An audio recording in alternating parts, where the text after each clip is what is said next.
Buongiorno, ben ritrovati a un nuovo appuntamento con l'informazione di Telefriuli. Poco dopo le 7 una scossa di terremoto di magnitudo 5.7 registrata al largo della costa marchigiana ha fatto tremare mezza Italia. Il sisma è stato avvertito anche in diverse zone del Friuli Venezia Giulia, oltre che in Croazia e Slovenia. Una serie di scosse di terremoto, la più forte di magnitudo 5.7, hanno fatto tremare l'Italia. L'epicentro è stato registrato dall'Istituto Nazionale di Geofisica e Vulcanologia al largo della costa marchigiano-pesarese, a una profondità di 8 km e a 30 km da Fano e 35 da Pesaro. Una quarantina le scosse successive, tra cui una di magnitudo 4, le 7.12, tutte di entità minore. Uno sciame sismico che è stato percepito dall'Adriatico. Ad Ancona i cittadini sono scesi in strada, pareti, lampioni e lampadari hanno tremato a lungo. Non ci sarebbero, secondo le prime informazioni, danni visibili sui palazzi, ma ci sono fessurazioni e crepe in diverse abitazioni. Le scuole dell'area maggiormente interessata sono state chiuse in maniera precauzionale, così come la circolazione ferroviaria. Impegnati gli elicotteri dei reparti volo di Pescara e Bologna per una verifica dall'alto delle aree interessate dalla scossa sismica. Nella clip la ricognizione dell'equipaggio di drago VF-52 dei Vigili del Fuoco. Il movimento tellurico è stato avvertito in molte regioni del centro-nord, tra cui il Friuli Venezia Giulia, in particolare lungo la costa e la bassa friulana fino a Trieste. Segnalazioni sono giunte da Castions delle Mura, Ruda, Palmanova, Lignano, Grado, Codroipo, Aquileia, Rivignano, ma anche da Udine e Pordenone. Numerose le chiamate alla Sala Operativa Regionale della Protezione Civile e gli operatori del NUE 112, ma in regione non si registrano danni. Tragedia della strada ieri pomeriggio a Savorgnano di San Vito al Tagliamento, a perdere la vita un insegnante originario di Gemona ma residente a Sesto al Reghena. Il suo scooter si è scontrato frontalmente con una macchina, inutili i soccorsi. La frenata all'altezza di una curva, lo scooter che scivola sull'asfalto e che va a scontrarsi frontalmente con l'auto che arriva dalla parte opposta. È morta così ieri pomeriggio Anna Contessi, insegnante di scienze motorie alle scuole medie di Latisana. Aveva 52 anni, viveva col marito, ieri presente sulla scena del terribile incidente a Sesto al Reghena. Il sinistro si è verificato in via Santa Petronilla, a Savorgnano di San Vito al Tagliamento. Le cause sono al vaglio della polstrada di Spilimbergo, intervenute insieme ai vigili del fuoco e personale del 118 con l'ambulanza e l'elisoccorso. Dopo il violento impatto, lo scooter di Contessi è andato in pezzi e la carena è stata proiettata tra il fosso e il campo. La donna invece è finita sotto la Fiat Panda, condotta da una 55enne del posto, e morta sul colpo a causa delle gravissime lesioni riportate. La strada è stata chiusa per il tempo necessario a ripristinare le condizioni di sicurezza. I mezzi, su indicazione dell'autorità giudiziaria, sono stati posti sotto sequestro. Un uomo di 70 anni è stato investito da una vettura nella prima serata di ieri, intorno alle 19:30, a Palazzolo dello Stella, all'altezza del locale pubblico Ai Tubi. La Sores ha inviato sul posto un'ambulanza e l'elisoccorso. L'uomo è stato trasportato in volo all'ospedale Santa Maria della Misericordia di Udine in condizioni serie, ma non sarebbe in pericolo di vita. Per i rilievi sono intervenute le forze dell'ordine, chiamate anche a fare chiarezza sulla dinamica dell'incidente. 4 persone sono state denunciate durante i controlli effettuati dagli agenti della Polizia di Stato, della Questura di Udine e del reparto Prevenzione Crimine effettuati nel pomeriggio e nella serata di ieri nel capoluogo friulano. L'attività finalizzata a reprimere il fenomeno del consumo e spaccio di stupefacenti e reati in genere si è concentrata nell'area dell'autostazione e al Parco Moretti. In quest'ultima zona sono state identificate 40 persone e controllate 11 vetture. Un cittadino ucraino di 19 anni è stato denunciato per il possesso ingiustificato di un coltello a farfalla, mentre un coetaneo pakistano senza fissa dimora, controllato poco prima di mezzanotte lungo via Moretti, è stato denunciato per detenzione illecita di sostanza stupefacente. Aveva 2 dosi di cocaina pronte per la cessione. Le volanti da altre pattuglie dei reparti hanno identificato nella zona dell'autostazione 156 persone e controllato 79 autovetture. Denunciati un cittadino marocchino di 33 anni, controllato in via Leopardi, responsabile qualche ora prima di una rapina impropria di un paio di scarpe sottratte in un locale del centro, e un cittadino iracheno 27enne per minacce.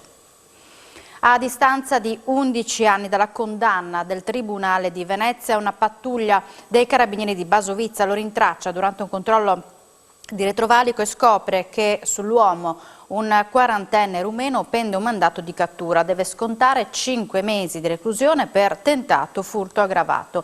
Assieme a dei complici aveva fatto razzia nel garage di un'abitazione. Mentre gli altri erano fuggiti a bordo di un'auto sportiva, lui aveva tentato di dileguarsi salendo in sella a una moto che però era senza benzina. Così è dovuto scappare a piedi. Nel garage sono state trovate numerose tracce della banda, i cui componenti sono così stati identificati e processati. Il quarantenne rumeno è finito nel carcere del Coroneo. Su di lui pendeva un ordine di carcerazione emesso dal Tribunale di Pordenone, ma di fatto viveva in Piemonte. L'uomo è stato rintracciato lunedì dalla Polizia di Frontiera di Domodossola e portato in carcere a Verbania, dove dovrà scontare la pena di circa 2 anni per reati di minacce, danneggiamento e atti persecutori.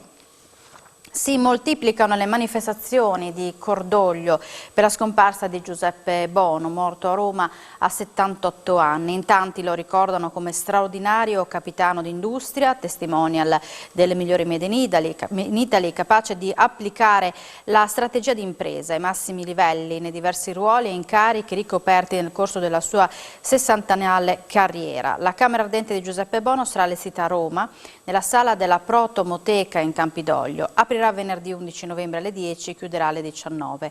I funerali si svolgeranno invece il giorno dopo, sabato 12 novembre, nella Basilica di Santa Maria degli Angeli dei Martiri alle 12. Il gruppo Fincantieri fino al giorno delle esequie ha deciso di esporre le bandiere a mezz'asta in tutte le sedi e negli stabilimenti del gruppo.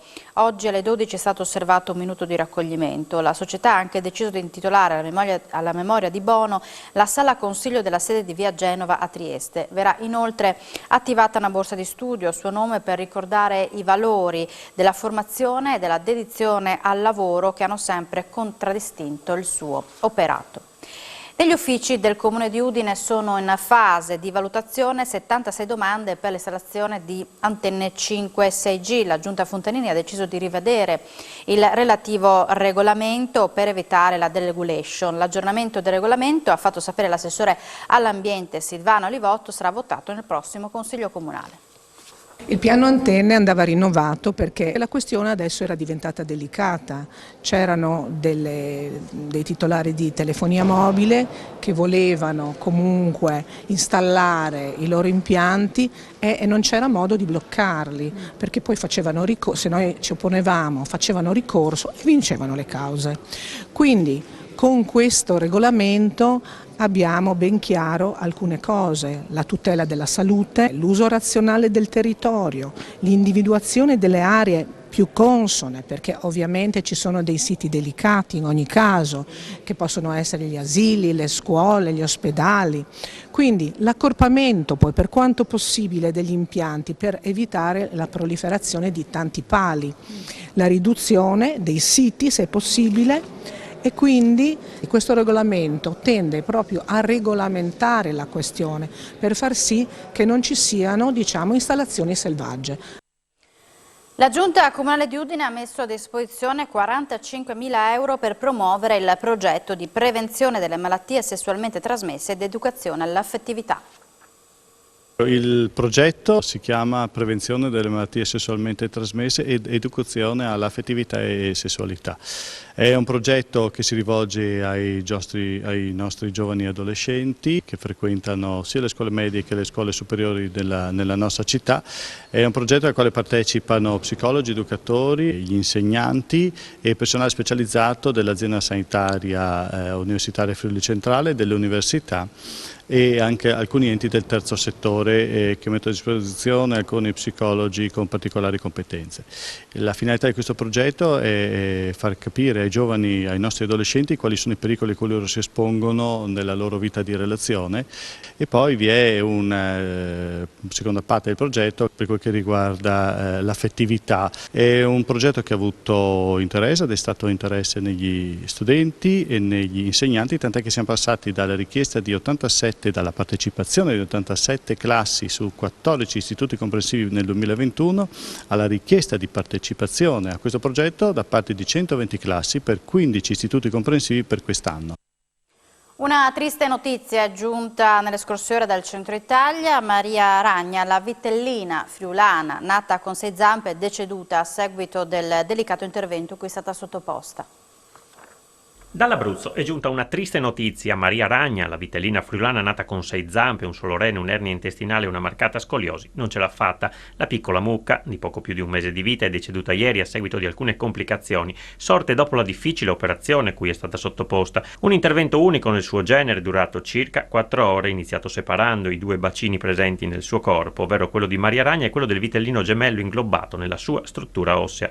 A comunicare l'infelice esito è stata l'associazione Il Sentiero di Ares, il rifugio per gli animali in difficoltà presente a Carlino, che nelle scorse settimane si era impegnato a trovare la somma necessaria per effettuare il trasferimento del giovane bovino a Teramo. L'operazione sembrava essere andata a buon fine, tanto che la vitellina era riuscita ad alzarsi e a camminare da sola fino al suo ricovero, hanno spiegato i referenti dell'associazione sui loro social. A distanza di parecchie ore dall'intervento, però, sono sorte le prime problematiche post-operatorie. Nelle prossime ore sarà un'autopsia a chiarire l'esatta causa del decesso dell'animale, ma, come premesso dall'equipe medica dell'Università di Teramo, che ha eseguito il delicato e complesso intervento, le ragioni potrebbero essere legate ad una emorragia interna. Non più solo Zoppo, la storica casa di Anatema Teatro, che ormai da anni ha il suo cuore pulsante nella città collinare, si aggiunge da quest'anno anche il Cinema e Teatro Impero di Martignacco.